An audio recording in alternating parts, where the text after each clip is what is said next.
I came to Washington at a very exciting time. The Smithsonian had just added the Renwick Gallery as a curatorial department of the National Museum of American Arts.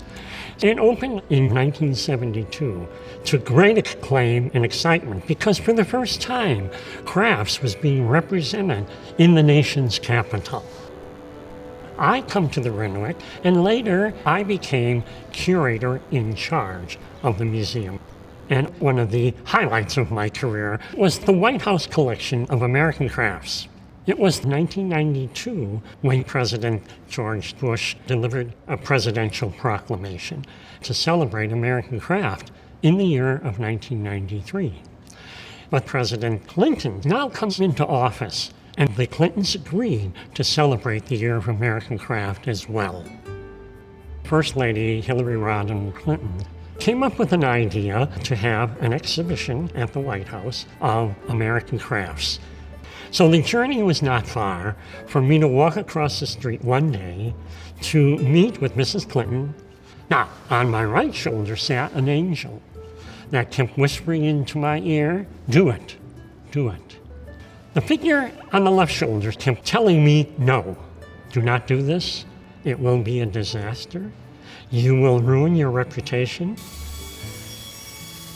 But having worked in Washington for 20 years, I knew that these artists would have a remarkable chance to have their names be associated in the context of such a magnificent house. And so it was because of the artists, most of all, that I said, yes, I will do this. The discussion started to evolve, and eventually the idea was to do an exhibition throughout many of the public rooms in the White House. And the photographer, myself, and Mrs. Clinton walked briskly through the White House, pointing out different places where we could put a piece of craft, in bookcases, on fireplace mantels, end tables. We identified many possibilities for this.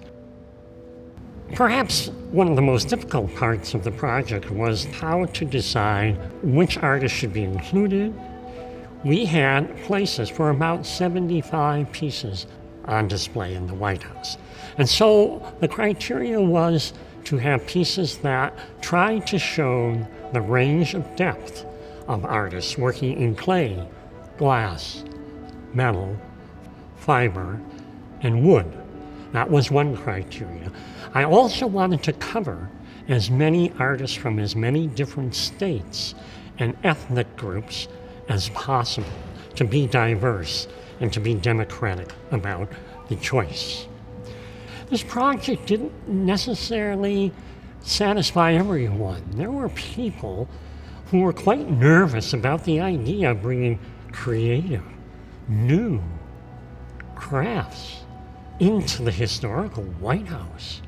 This was really not to be accepted. So Mrs. Clinton stood high on her ground and insisted that we carry forth with this project. What I believe is that the arts are critical to any society. They're not a luxury, they're a necessity. People should have the opportunity to learn about the arts, to practice them, and to appreciate the role that they play in our country. There was an incredible reception for the exhibition of American crafts in the White House. Many of the artists were able to attend, and they were so pleased to have recognition at this level. The White House collection of American craft became a milestone in the history of craft in the United States.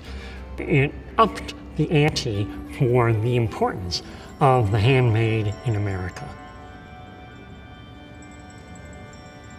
And I think people now are more concerned about the handmade than ever. They want something personal. They want the touch of another person that comes through the craft. This is what they're eager for.